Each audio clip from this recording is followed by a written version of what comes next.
Find centre of mass of arc having mass m and length నానా. So ఇక్కడైతే మీకు ఒక వైర్ కనిపిస్తుంది కదా.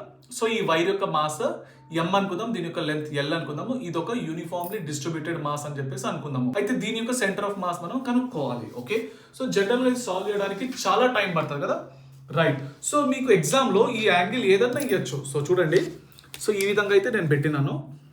సో ఈ యాంగిల్ మీ ఎగ్జామ్లో 60 degrees ఇవ్వచ్చు, 30 degrees ఇవ్వచ్చు, 90 degrees, 270 degrees, ఏ యాంగిల్ అన్నా ఉండని. ఓకే, సో ఈ రేడియస్ r అనుకుంటున్నాను, ఇది o అనుకుంటున్నాను, దీని యొక్క మాస్ m, దీని యొక్క లెంత్ l అనుకుంటున్నాను. అయితే దీని యొక్క సెంటర్ ఆఫ్ మాస్ ఎక్కడ ఉన్నది అని అంటే చూడండి, దీనికి సంబంధించిన ట్రిక్ ఏంటంటే RCOM, magnitude of RCOM trick ఏంటంటే 2r sin θ/2 అపాన్ θ. ఈ θ అనేది రేడియన్లో వేయాలి నాన్న. ఓకే, సో ఇక్కడ యాంగిల్ 60 degrees ఇస్తే ఇక్కడ 60 degrees వేసుకోండి, ఇక్కడ π/3 వేయండి.